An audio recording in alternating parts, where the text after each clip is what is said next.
What's up, everybody? Welcome back to another episode of GG Gaming. I am your host, Andrew. Today is July 30th. It's a Thursday. With me, my co-host today is Nint Ice. Say hello, Nint Ice. Hello! And we have a very special guest today, the writer of the IDW Sonic comic, and lots of other things like his comic Drogune, and the older writer for Archie Mega Man and Archie Sonic. We have Ian Flynn. Hello! So, it's going to be a bit of a short episode, but that's okay because it's quality over quantity. We usually start off with the typical, what everybody's been up to, but Ian, you're our special guest, so what have you been up to? Oh, I've been working on a number of things, many of which I can't talk about yet because they're secret. Haven't really worked on some Sonic stuff in a bit, though, because the longtime writer and artist Evan Stanley is taking over as the lead writer after the Metal Virus arc completes, and I had that written months and months ago. There is another miniseries called Bad Guys that's coming out I can't wait this year, and that is mostly written. I'm still waiting for some revisions on Sega's part at this point, but overall it's like 90% done. Nice. Jack Lawrence is doing that, and his art is spectacular. Oh yeah. He actually did another story of mine, which is in My Little Pony Meets Transformers, which starts my gosh. next week. I've never read either of those, but I know of them, and that sounds like a crazy crossover. Yeah. When I was offered to pitch, I'm like, okay.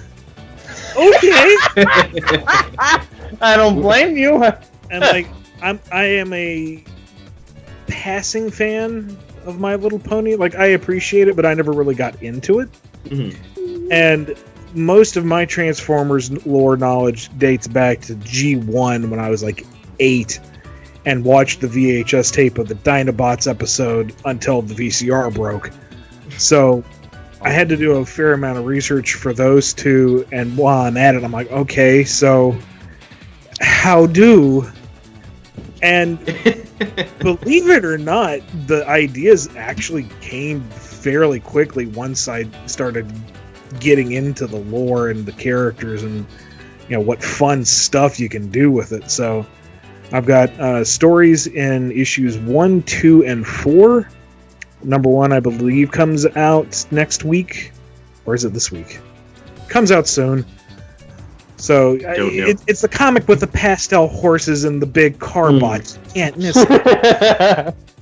Yeah, you probably know more about it than I do, especially because you researched it, but all I know about Transformers is it was the show that came on after Pokemon in the morning before school, and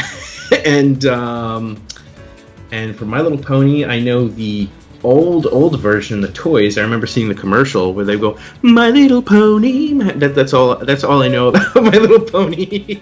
So, but I know it's got a fan base. What about the competition with the bronies and all that? Well, I know of that too, but I mean the actual content of it. I know that there were toys, and what was it? The guy who made Powerpuff Girls, Craig McCracken, isn't it his wife, Lauren Faust, who makes My Little Pony? Yeah. Okay. Yeah. She's been involved in a ton of stuff like Foster's Home for Imaginary Friends. Yeah. The current DC Superheroines, which is. Not that I've seen a ton of it, but it feels very My Little Pony-esque. In the pacing and the humor and the animation style. So, like I said, I've not seen a ton of New Pony, but it's fun, and it's got a lot more lore and mysticism and story to it than you would initially expect. So, like Kirby. Yeah, I guess. I never played Kirby, but I always wanted to. But I would imagine more concrete. See, Kirby, I always wanted to get the Anniversary Collection on the Wii, and I just couldn't find it anywhere. So I was like, well, that was my in for Kirby, and Nintendo's never going to release that again. So And I can't stress this enough.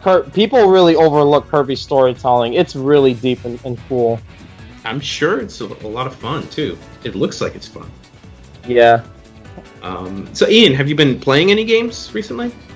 Not a ton. Most of what I've been playing has been like checking out on mobile stuff lately, because I just haven't had the time or the energy to get into a lot of stuff. I have been playing some of Animal Crossing New Horizons. Yay! I got my house set up. Mostly my wife, Aaliyah Baker, who's another Sonic alumnus. She's been managing most of the island. You share an island? Yeah. Okay. I mean, she's big into the series too, more so than I am. Is it called Poto Island? No. We named it Akala after a region on Breath of the Wild. Oh, that's cool. But I've got my house, she's got her house. We pitched in together and we built a bed and breakfast for folks to visit. And, wait, there's food in Animal Crossing? Not. Yeah, I mean, you can't eat it aside from fruit, but... Well, it just sits there. Data mining shows that they're going to be introducing farming at some point. Yeah, and seafood. So we're not quite sure what that's going to be, but it'll be interesting. But, for now, it's kind of just like playing house and imagining a world where not everyone's sick and you can actually afford a house. Yeah. It's the ultimate escapist fantasy. They're going to introduce sickness that, in Animal Crossing. So crazy that Sonic and IDW has a story about a virus at the same time that the world is going through it. Kind of historical, if you ask me. Yeah. I mean, I know that was not intentional, because I know you had mentioned the original idea of the metal virus was for Archie, like Eggman's substitution for roboticization, and then that never came to fruition. So obviously that was in the works for a long time, but it's just funny how that works out. Recently, I also heard someone say that the metal virus may have been inspired by metal skins in Sonic Heroes. Yep, I confirmed that a while ago. Ooh, cool! I love taking obscure minutia and I know. turning it into something. That. That's one of the big things I love about your writing, especially for like franchises that have such obscure things. You dig deep into those obscure things and pull them out, and people are like, "Ooh!" So that's always fun. Awesome.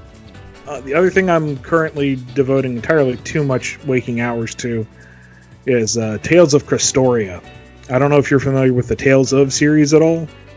I know of it because I've seen somebody playing it a bit, and they explained it to me once back in college, but I don't know anything about the story, characters, etc. But enlighten me. It's an RPG series. In terms of overall popularity, it's kind of third worldwide. You've got your Dragon Quest, which nobody can touch. You got your Final Fantasies, and then you've got your Tales of series. And mechanically, loosely speaking, it's kind of like a Smash Brothers RPG. So that was the description I got of it from my friend. Yeah, it's your regular input, your special input, and then up, down, left, right changes what it is, and you get into the nitty gritty and whatnot. And the story changes pretty much between titles. It's more of the kind of universal arc for the play style, I guess. Mm-hmm. And the current mobile release has its own original story, its own original characters, but then it's got the gacha system where you can recruit characters from across all the titles and add them into your active party. Mm-hmm. And I really dig the art style. I'm a fan of some of the games. I am a sucker for gachas, because I just like to collect things, must hoard, give the shinies, put in pile. Wow. And it's a fun little addictive grind fest right now, because I need some drops to upgrade my current party, and I've killed that stupid lizard 20 frickin' times and he won't drop one drop. And then I'm out of stamina. How many Tales games are there? How many Tales games? Shoot. Off the top of my head, 20 or 30? Oh my gosh. Not counting spin-offs and remakes and playable visual novels. Sounds And like a time sink. Each one is pretty beefy. You can sink 60 hours into most of them, no problem. I'm still in the midst of playing all the Dragon Quest games, and Yeah, good luck. the main ones, like the numbered ones, I'm up to 8. I think I'm near the end of 8, and it's a lot. So yeah, what have you been up to, Nint and myself, before we jump into gaming news? Well, apart from eagerly awaiting this day and this podcast, I've been playing a lot of Animal Crossing. I've also been playing Marvel Ultimate Alliance 3. Been playing Sonic Forces Speed Battle. Mm-hmm. And, the usual college work and exercising and all that. I've been playing Dragon Quest 8, like I just mentioned, and Dark Souls on the Switch. After I had played it like 7 times on the PS3, and then lost all my data. Oh, yikes! I know it was a hard game, but come on. Well, yeah, I don't know. I don't know what happened. One day I got. I remember the exact day I got Resident Evil Revelations on the PS3, which I had already played on the 3DS. But I'm a huge Resident Evil fan, and they added in a little bit of extra content. And I was like, yes, I'm going to play this on the PS3. Plug it in, and somehow or another, something got corrupt. I don't know how. I don't blame it on the game, but something happened, and it got corrupt. And then my PS3 kind of, froze, and I forced it to reboot. And then when it started up, it's like, oh, your data's corrupt, blah, blah. And it basically wiped all my data. And I had Platinum on Dark Souls amongst many other games, and I was very upset. And then I played Resident Evil Revelations again, and everything was fine. So I don't know what happened. There was nothing wrong with the game from that point on. I guess it just didn't like the data I had and was like, we're gonna have to make room for Resident Evil Revelations. But yeah, Dark Souls, I love that game. And also Sonic Forces Speed Battle I've been playing, and I know, Ian, you've been playing it too, because congratulations, by the way, Tangle and Whisper are in that game. Yeah, congratulations! buddy. I'm very happy for you. Yeah. I'm very happy for happy me. for you. So, even though I feel like Tangle was done dirty in that game, but Whisper is now one of my mains in that game because she's so versatile. Mm-hmm. Tangle is fun to play as on occasion, but I feel like she's very situational at times. And I think you had said the same thing, Ian, that I was thinking on your podcast, the BumbleKast, which we will get to later. We will pitch it and talk about it, but not pitch it, but plug it. It was the word I was looking for. But you had mentioned the same thing I was thinking, and that is, I don't know whether to think if having 3 boosts is a plus or a minus. Having played more as Tangle, I think the problem was I was thinking about playing her like all the other characters, where you have to decide, when are you going to shoot your offensive move, where are you going to lay your trap, do you hold on to your boost now or later. Tangle is all about spontaneous movement. She's not about the combat, she's not about clever traps. You can just go. Like her center boost, roll, spring, tail thingy, whatever they call it, ignores most hazards. Mm-hmm. So instead of fighting and strategizing like so many of the other characters, she's just all about springing forward and zipping around people, and maybe she slaps somebody aside with her tail, maybe she doesn't. And I feel like that's very in character. So if you think about her that way, I really dig it. There's been a number of races where I just keep getting items and getting boosts, and it doesn't matter what they have. I'm out of range. I'm gone. See you later. Watch the tail wag. Boom. Victory. Give me that gold chest. Well, I feel like I fall behind a little. Well, no, sorry. I feel like if I fall behind with her, I'm behind. But at the same time, I think, like, you know what? If you fall behind with any character, you're really behind. Yeah. So that's not a knock against Tangle. That's just a knock against the game. About what you said about staying in character, a little rebuttal I have against that is that Sonic doesn't have ice or fire powers, yet he gets ice mines and fireballs. And True. the problem I have with Tangle is that she's so short range, which is bad because all the other characters are long range. So she has really big disadvantage because of that. Just got to be nimble and watch what's flying at you. So when are we going to see Sonic using ice mines in the As I said, Evan Stanley's taking over the book, so why don't you go ask her? Is she taking over permanently, or is she set for a year, or is that something you can or can't talk about, or I honestly insight? I honestly don't know. We worked together on the plans for 2021, and that's as far as I know. Mm-hmm. I think that's as far as we need to plan right now. But we've got what we want to do up through Sonic number 50, which is crazy. Already looking at that milestone. But nice. We've got a lot of surprises planned. I'm going to be doing some main stories as well, in addition to good. Bad Guy. So I'm not going in very far. It's just, instead of being the grand high single voice of all things Sonic battling to me, it's like you're like the Sonic. You're like the Sonic monk in the Sonic Temple, where each writer comes to you and they're like, Ian, this is our idea, and then you go, this is okay, or you go, no.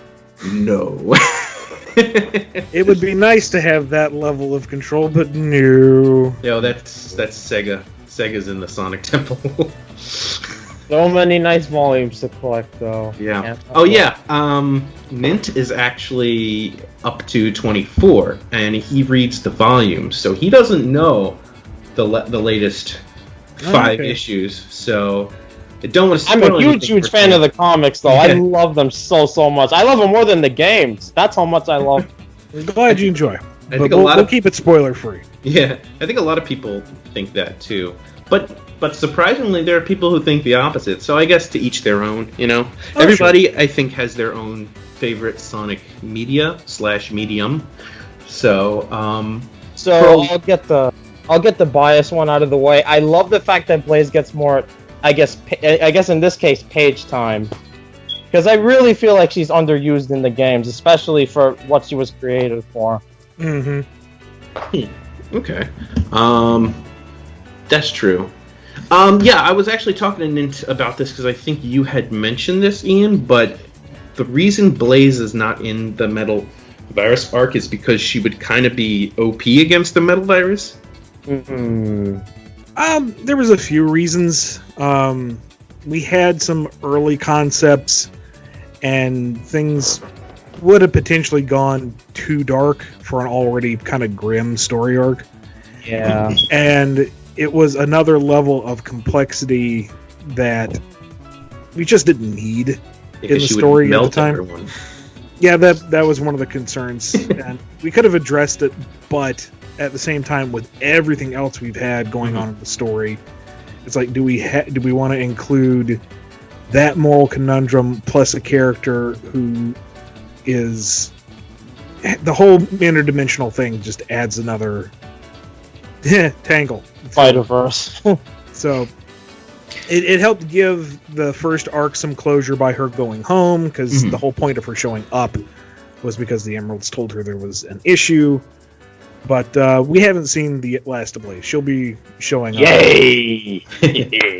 So I wanted to say that I think that it would have been really... Like, I understand what you had said, but I think it'd be really interesting to see Blaze have to be limited and not use her fire to fight people infected with the Metal Virus. Like, she could have thought to herself, oh, what else can I do if I can't use my fire? Yeah, but I don't think the story needed, because the story had so much going on already. That, and it would have run parallel to Sonic's conundrum, in which, how do you fight something when you are purely a physical fighter? Mm-hmm. Yeah. So we'd be retreading ground there. Plus, Blaze has the added concern of, if she were to be infected, would she still be able to control the Soul Emeralds? Oh gosh, that's true. Zombot Blaze is bad enough. What if she still has fire powers? What if she could become Burning Zombot Blaze? What if she went back to her own dimension to spread the virus? No. Those were all questions that we raised in the early stages, and it's like, that's a lot of stuff to address, even if it's just in passing. So let's just not go there. Let's focus on everybody else. You're saying that actually... I appreciate that, because, you don't want to go Kingdom Hearts where the story is, like, super confusing. So, you're saying that gives me some closure. I'm happy about that. Although, I think... I would think that if Blaze got infected, she could pull a Sonic and just burn the virus off. Hey, I said... Oh, I didn't. No, I didn't. But then you've got parallels with Sonic, and you're distracting from Sonic's main narrative. Exactly. So there was the writing part. That's a big thing about writing that I know. I mean, this is something I'm sure you already know because you've been writing for so long. But something I noticed a while ago when I'm writing stuff is the way something would realistically work is not always the thing you're going to write. Because people, you have to write it a certain way. And I don't know how to explain that, and I know you know what I'm talking about, Ian, but, you kind of have to write things in a certain way to get people to get interested. I don't even know how to word that. That probably sounds pretty stupid, but... Well, you want to construct your narrative in a way that feels logical without being contrived. Mm-hmm. You want perils to arise organically as best you can, and you want the characters to respond in a way that both makes sense, but also doesn't neutralize the entire point of the story. That was a question we recently touched on the BumbleKast, where somebody said, why didn't you have Shadow as a more active combatant? And it's because he would break the story. All you have to do is give him a Chaos Emerald, boom, Chaos Control. He fixes everything. Well, about that, to me, I don't really feel like that was out of character for Shadow. I mean, I guess you could say it's my bias against him because I personally really don't like him, but I really don't feel like how he acted in the comic was inaccurate per se. I mean, I heard someone had an issue of him saying you deserve to be a Zombot, went to Sonic. One of the things he literally says in Team Sonic Racing when he hits someone with a wisp is you deserve that. So how is that inaccurate? There's a bit of a discrepancy between, say, Sonic 06 Shadow and more current Shadow, but that's a whole other debate to be had. Speaking of comparing Shadows and Sonic 06, I maybe another time, because this is a short episode, but if we have you on again, Ian, I would love to discuss the Sonic timeline, which is a whole can of worms.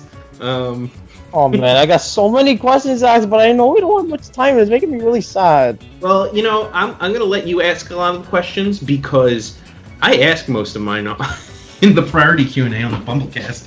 So, really? Wow. So I'm actually starting to hit a point where I'm running out of questions. I'm like, I got to think about a question. But you just started.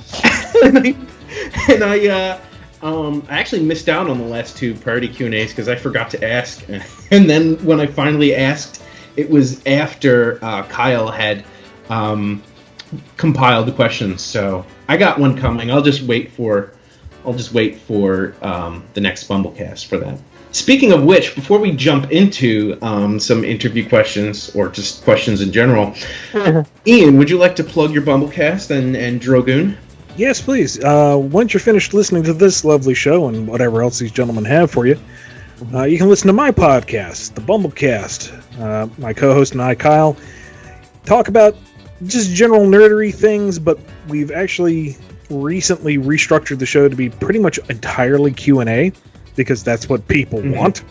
We've looked at the analytics. It's pretty clear people just want answers. So it's pretty much just Q&A. You can find that over at patreon.com/BumbleKast or off of my main website, bumbleking.com. You can also find links to my original webcomic series, Drogune, which is drawn by Sonic veteran Adam Bryce Thomas. Therefore, it looks absolutely gorgeous. His art is beautiful.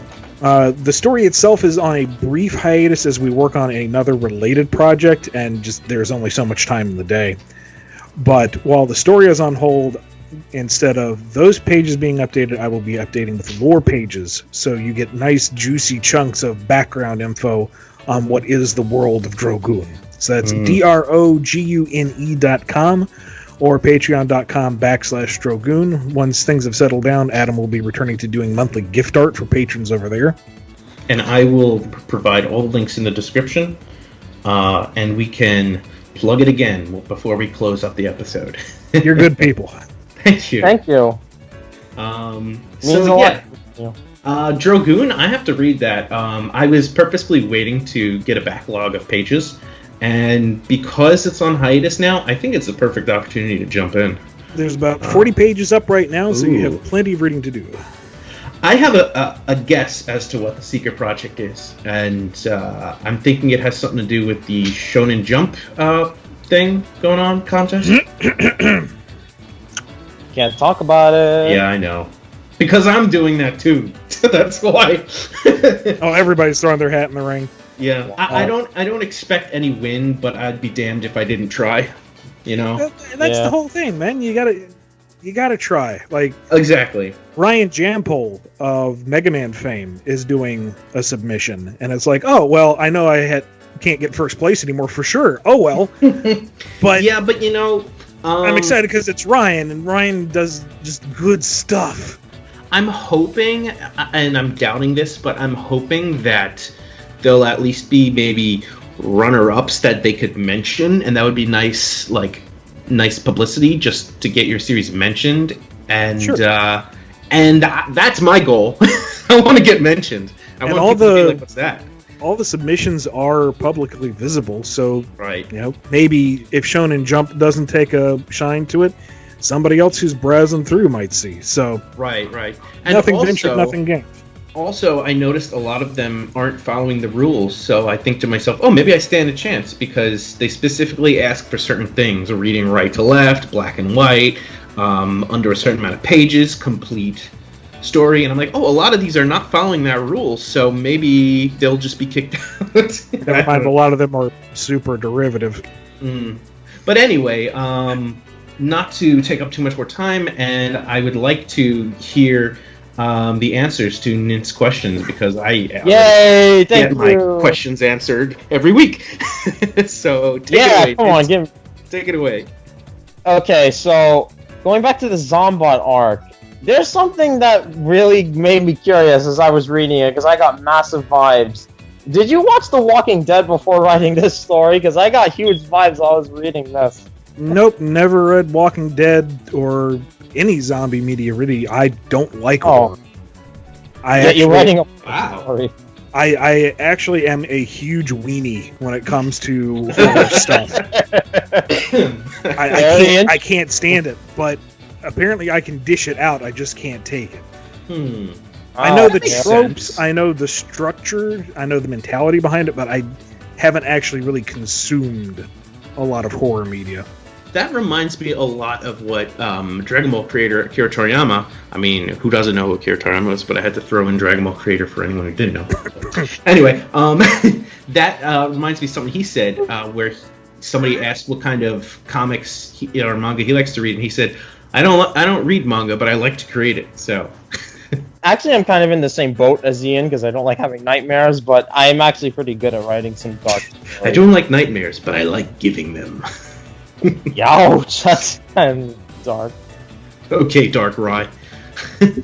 And another question about the Zombot arc. Volume 6 really tore me apart, because aside from Blaze, who's my number one favorite, the other characters I love are Vector and Tangle, who of course, you know... Wait, I thought Blaze was your number one favorite. She is my number one favorite, but I also love Vector and Tangle. Oh, okay. Oh, yeah, and that's where you left off, too, so... Yeah. So about the certain thing that happens in issue 24, did you have that happen to purposely showcase a part of that character's personality, or was it like a really tough choice that you decided to go through? It's been so long since I wrote it. Remind me what 24 was again? Is that the final stand in Spiral Hill? Yeah, it's the final part of the last minute arc. Yeah. Okay. That I had planned from the very beginning. Like, I distinctly remember it was, which show was it? In California, not San Diego Comic-Con. WonderCon. It was WonderCon, and we were wrapping up plans for the Revenge of Neo Metal Sonic arc. Ooh. And I was at dinner with then editor Joe Edkin and then assistant editor David Marriott, who's since taken over. And I have no filter, and off the cuff pitched Metal Virus to them. And everyone else who was having a conversation at the table stopped. Oh, I remember the story. And just listened through the whole thing. And I didn't have everything down beat for beat, but the moment with Tangle was vivid in my mind. And I think that moment alone kind of sums up the tone of the entire Metal Virus arc. Yeah. So, I'm really happy how that turned out, and just the whole thing's really come together pretty well altogether. Love the way people reacted to Vector, because he went out like a champ, and people responded really well to it. And yeah, he is written well in this book. I mean, I love him almost as much as I love Blaze. I really hated how he almost made it, but at the last second he gets infected. But it was so touching how he gave Espio the word that he's the leader. Yeah. And I bet you were still torn about Tangle, because you created them, so I'm sure you're really proud and love your characters, so... Not gonna lie, I actually got misty-eyed writing that story. I knew it. When I was reviewing the artwork, because I sometimes get to see the issues ahead of time, I got misty-eyed there too, and I'm like, am I just sentimental, or am I going to get other people? And then, like, the day it comes out, all the reaction images... Like Jesse from Breaking Bad screaming, "No!" and people saying, "How dare!" and just losing it. It's like, good. I hurt people. I succeed. And speaking of Tangle and Whisper, who are you more proud of, Tangle or Whisper? Or both? Both. The whole shebang, honestly. To have them so well received and for them to have gone so far in such little time is just really great. It's because of a lot of people working together, and our friends at Sega of America doing so much on their end. But, it's not like I'm going to take the whole credit. Oh, yes, my vision. But, the whole thing is a collaborative process, and I'm very happy that all of our work is bearing fruit. We're still really happy about that. I was so stoked to see them appear in the game. You have no idea. Yeah, I wonder if we'll get Jewel next. And have like a team Tangle. I don't know about that. See, on the one hand, Jewel was never meant to be a standout character. She's a supporting character to a supporting character. I don't think Tails is a supporting character to Sonic, but he's also a main character. Yeah, he's main. I mean, he's had a couple of games of his own. He had his own in campaign and a couple of adventure games. Tails is by far... Now he's a scaredy cat. Yeah, I really don't like that at all. But then, I never would have expected Tangle and Whisper to get any kind of acknowledgement, let alone show up as characters in the mobile game, so I've given up on predicting anything. If something else comes down the line, it's like, cool, just keep bringing it on, I'm happy. I guess you answered my other question before you got to ask it. What was it? If, now that they're in Force and Speed Battle, do you think they'll appear in a mainline game? I don't know, dude. Like, the fact that they were in the mobile games at all is still surreal. If it goes any further than that, then that's just like icing on the cake. Yeah. Double icing. Very, very delicious. Sonic has this strange setup, I guess, of there always being a trio, which has become like a normal term for team. And do you have any interest in Tangle and Whisper are already BFFs. Was Jewel meant to kind of be the third in their team? Yeah, Jewel was specifically designed to be the Tails to Tangle. That's what I thought. Interesting. Tangle, when we were designing her character and physicality, I was thinking of the grapple hook that the Buddy character uses in Sonic Forces. So that she would be kind of a merger of Sonic and the Avatar character in terms of gameplay. You know, you got your jumping, but you also have long-range grappling to zip around the stage quickly. So what do you do to supplement that style of play? So I was thinking that if Jewel were a game character, she would act as a mobile anchor point. That she could fly to a point, Tangle could grapple to her, swing to the next area, that she wouldn't be able to do by herself. Like how Sonic can't jump a certain height, but Tails can airlift him to those areas. Or in Sonic 4 Episode 2, Tails could act as kind of the underwater jet ski for Sonic, which supplements his poor underwater movement. So that's what Jewel was meant to be, was that kind of aerial assistance to Tangle. Very nice. Is that why Jewel is shiny and reflecty? To be like, if it was a game, it'd be like, this is what you grapple onto? Yeah. Wow. Wow. That's a funny way of looking at it. I never even thought of that. Yeah, because in games, like, if there's an objective or something you have to grapple onto, it's usually very obvious. So Jewel being shiny, I'm like, is that why? So that's a very easy name pun for the Sonic franchise. Jewel Beetle is a Jewel Beetle. Bada bum. Yeah. Well, is she Jewel the Jewel Beetle? No, because that would sound a little clunky. But it's true. Beetle. Yeah. But at least you know that she's shiny. That's like some of the old characters in the first volume of Archie, like Flying Frog. Like, who would name their son Flying? But you make do with what you got, I guess. But yeah, that was, I missed that run. But anyway, do you have more questions? Well, I kind of have one more, but I'm a little bit hesitant to ask. Is it the Sally one? Yeah. Yeah. Okay. Yeah. Ask it. Just I think it's more so based on what other people think. Yeah, I'm asking 100% because of curiosity. Go for it, man.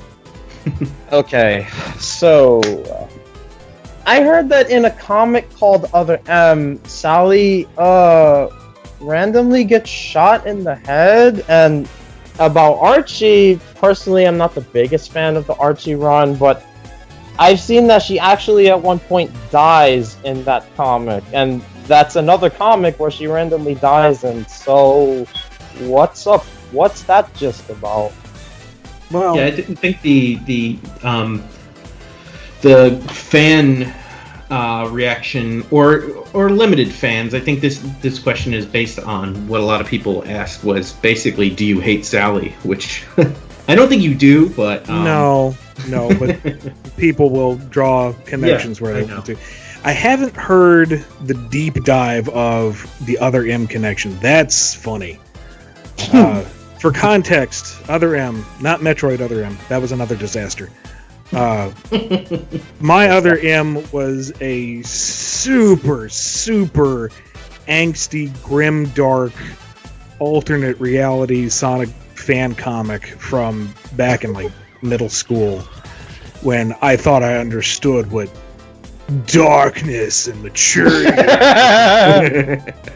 Like, there's some things to be proud of there. We went for 30 issues. I don't think any other fan comic has achieved that. It was translated into like 3 different languages because of its popularity. I worked with a lot of very gracious, very talented artists, so it was an excellent learning experience. It is a god-awful fan comic. Please do not look it up. Please let it. You're not the first person that said that either. No, it's mine. I claim it, but it's. You admit that it's bad. Ooh, yeah. It was Tryhard teen angst given form through a Sonic filter. It's no bueno. Yeah, we all have those moments. whether in real life or creating things. For Sally, she was, one of the, if not the principal character of the Sonic book, often outshining Sonic himself. And as such, she was put in a lot of dire peril. She was killed off in Endgame at the very start back in, what was that, 46? Yeah. Yeah, leading up to 50. And she was only brought back due to fan demand. The unplanned story arc for that was that the Sally that was revived was actually a robot double, and that it would be revealed that she really had died all along for the double gut punch, and then that got abandoned because that was stupid. In my run, we had we were going to do. Oh shoot, how did this go? We were coming up on an anniversary issue where Sonic and Sally are storming the new Death Egg. And it was supposed to be that while Sonic and Sally saved the day from mass robotization, she would be roboticized as the ultimate sacrifice. But then whichever anniversary for Sonic was coming up, and the editor said, we're going to do a 4-part mini-series in the main line that focuses on classic Sonic. And it's like, well, this comes right at the end of the major milestone issue. We can't leave it on a cliffhanger like that. Yeah. So we had the death cheat of Sally is killed by the defenses, and then by the end of the tie-in miniseries, there's a kind of cosmic reset and Sonic rescues her, and then we have the robotization thing. Mm-hmm. And then Sally, who is the leader and the mind behind the Freedom Fighters, the central focusing force, becomes their greatest enemy. That was the whole idea behind Mecha Sally. Okay, that's good to know. Some folks think that if bad things happen to a character, the writer hates the character. Which is not... I can't say that's not true, because there are stories of people using their vendettas in various books on various characters, but... Yeah. Then that would mean that you hate Tangle. I hate the entire Sonic universe. Yeah. But, like... There is a degree. Let's put it this way: if I hated Sally and the Freedom Fighters, like people have claimed, they would not have been in the reboot that we were forced to do. It would have been way easier to just say, "Oh, Sega said they're gone now," and Didn't not you fight for that. Yeah. Oh yeah, I was involved with the redesigns and the mentality behind how we were going to reintroduce them, what they would work like. Like with Tangle and Whisper. Part of the idea was, okay, let's make them appealing in a game sense so that maybe Sega might pay attention to them. Mm-hmm. Maybe if they had like a clear gameplay function. Hello? Red flags. Look at us. Look at us. Acknowledge. Acknowledge. I don't understand why Sega is so hesitant to use... Like, the Tangle and Whisper is surprising because in Sonic Forces Speed Battle, because they have a history of not touching anything. Well, that's because the IDW book is a different beast. Yep. Yeah. Archie Sonic was born out of the early 90s East and Western split in terms of localization, marketing, and they were kind of grandfathered in to the comic as the brand was consolidated and Sega had their own, reinvented their vision for Sonic. They endured kind of in obscurity because the Archie book was only released in the US and Canada. I mean, you could get it elsewhere, but you would have to import it. It was never meant to be the brand for Sonic outside of the games. IDW has had a much closer relationship with Sega. Sega is much more attentive and hands-on in the creation of the characters and their implementation. Mm-hmm. So it's utilized in a different way. Like, case in point, the extended universe of the Archie books, like when, even after the reboot, when we did the Chunnan Freedom Fighters, when we did the Desert Raiders, when we developed the BumbleKast. All of that was done in-house with Archie. We got that approved by the editor, and then it was implemented. Tangle and Whisper were directly approved by Sega. All the new cast is run by Sega. The logo for the Tangle and Whisper miniseries was developed by the Sega art team. That wasn't an IDW design. Ooh! That's cool. Wow! So there's a lot more interconnectivity there. So you couple that with Sega really not being keen on acknowledging past iterations of Sonic. That makes sense. That's why you don't really see that old stuff. Like, they don't really acknowledge Adventures of, they don't acknowledge Underground, they don't acknowledge the OAV. Up until Sonic Mania, they barely acknowledged Classic. Like, Generations was the surprise. I think there might eventually be a bit of a shift. Actually, as of today, the Sonic live stream acknowledged the push for Sally and the Freedom Fighters. Oh, really? Yeah, apparently. For what? IDW Sonic? I saw that was a live video, but I didn't watch it. Yeah, apparently. Do you have any idea at what point they were talking about that in there? I didn't get to see it myself, but I think it was fairly early on. Ooh. But like right when Tangle and Whisper were announced for mobile, somebody started the hashtag Rally for Sally. Yeah. Which is really catchy. I like that a lot. That is. I didn't even think of that. And, it's, from my understanding, they said, look, we know that fans want them. We appreciate the interest and the love and support. Can't say anything one way or the other, but, we, at least acknowledging we hear you. Mm-hmm. Yeah. When IDW Sonic was announced, not to toot my own horn, but apparently the first question they got was, is Ian going to continue writing? And the second one was, are the Freedom Fighters coming back? Yeah. The fact that I managed to outpace the Freedom Fighters is extremely humbling. And I don't know, like, the Freedom Fighters could work in a variety of ways. They didn't mix it up and ask if it was the Ian Fighters. Oh my gosh, man. They could work in the comics, they could work in animation, they could work in games, they could work in a number of ways. And if they aren't ever picked up again, they had a good run. They lasted way longer than anything else out there. Sonic the Comic, I knew I was forgetting something. Sonic the Comic doesn't get acknowledged either. Grimer and Short Fuse and Techno and all of them. So, and at some point you have to draw a line because the extended universe of the games is already pretty big. We've tried to limit how much we add in with IDW, but that only makes it bigger. If you start incorporating stuff from every bit of spin-off media, it's going to be unwieldy. So, yeah, I don't know. Every now and again, I will, knock on the editor's door and say, "So, could we maybe do something here?" No.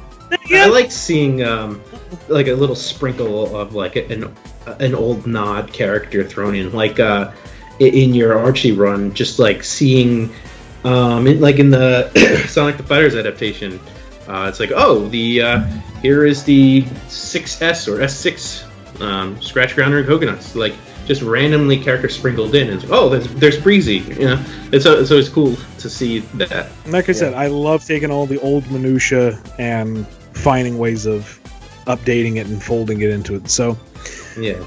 In terms of Sally and the Freedom Fighters going forward, I honestly don't know. I know of things in the background that wouldn't hurt their chances, but I'm not going to pin all my hopes and dreams on them. Obviously, they didn't show up in Volume 1 of the series. They're not going to be showing up in, I should say Season 1. They're not showing up in Season 2, and we have no plans for them in Season 3. But IDW's just 2 years old. 2.5. No. Yeah, you mean IDW Sonic, not IDW. Yeah. Right. Yeah, you gotta be specific. IDW Sonic is, only 2.5 years old.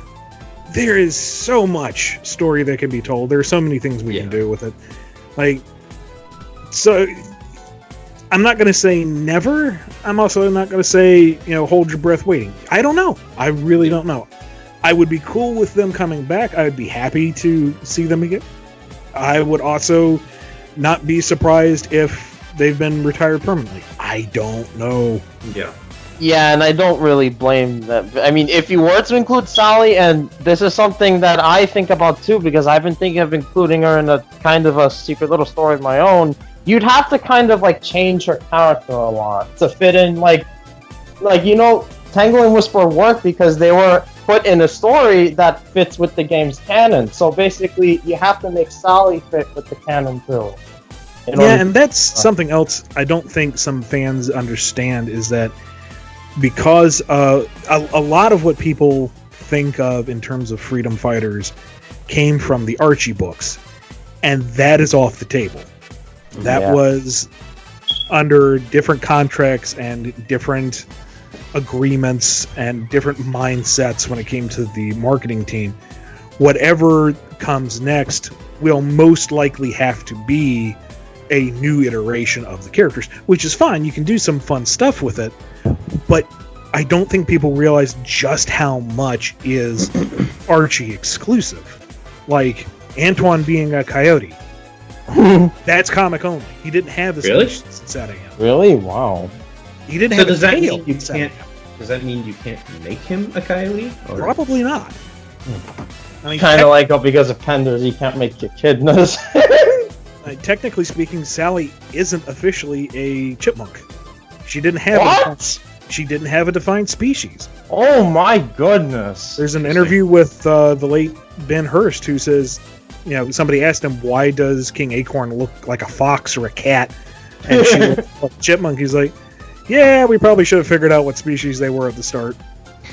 Oh my gosh. That's like Sonic Underground, where there's like monster characters. Yeah. We don't know what these are. Like Bunny's rocket feet and laser arms and stuff. But she has to be a rabbit. Well, yeah, she has to. Yeah. Now, if only someone did that with Lilac and Freedom Planet. Like Antoine and Bunny is a couple. That's a comic construction. That had no basis in the cartoon. Does that mean these things can't happen? Most likely not. Wow. Nicole's Lynx form. That was based off of Sabrina the Teenage Witch character. That's a purely comic thing. Yeah, but can't you get away with it as like tribute or homage? One person's homage is another person's copyright infringement. Well, that's only if it actually is copywritten, which I don't claim to know, but like... Do you want to pay the lawyer bills to explain that? Or do you want to play it safe and not go that That's true.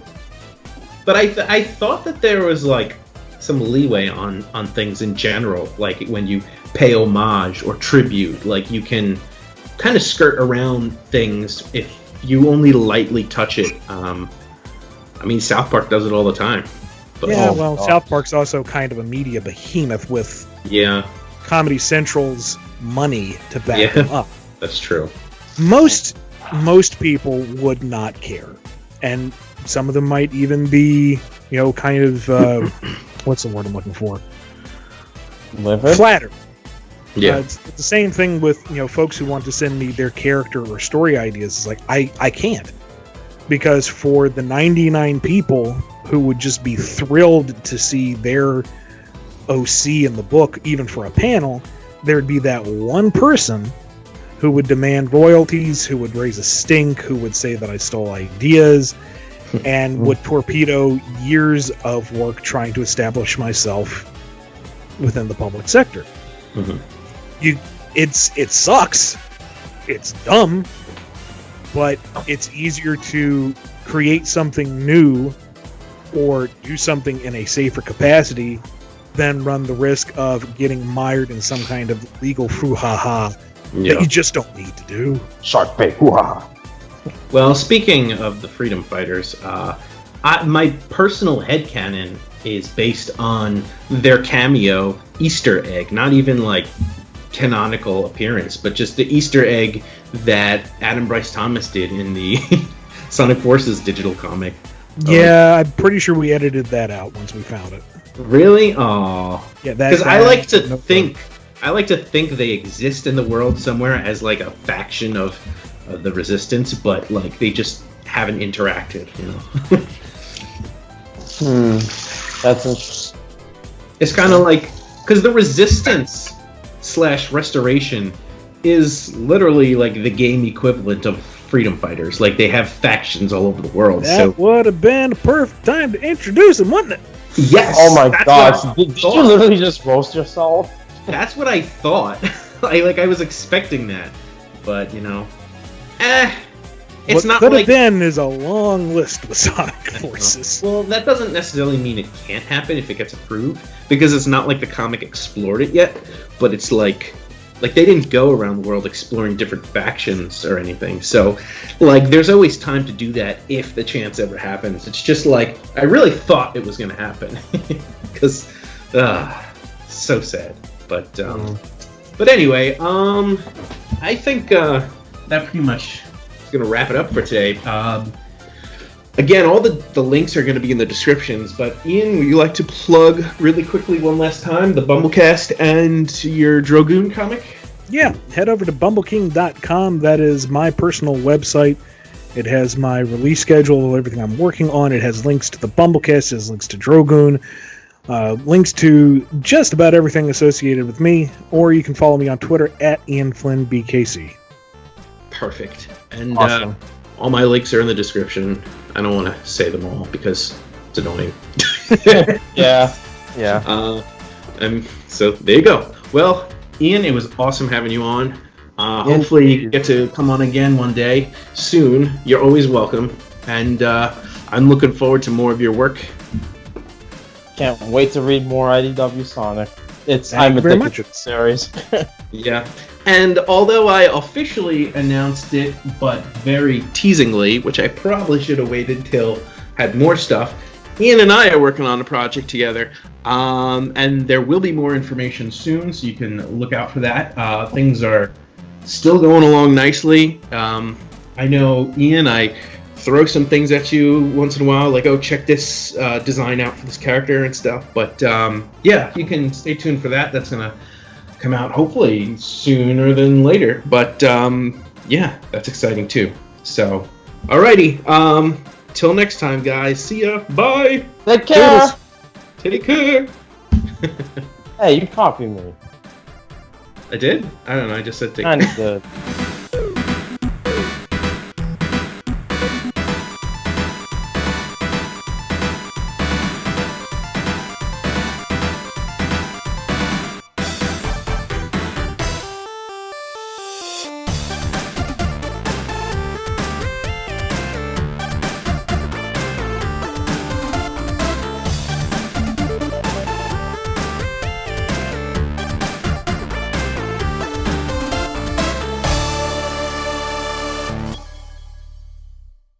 My Little Pony.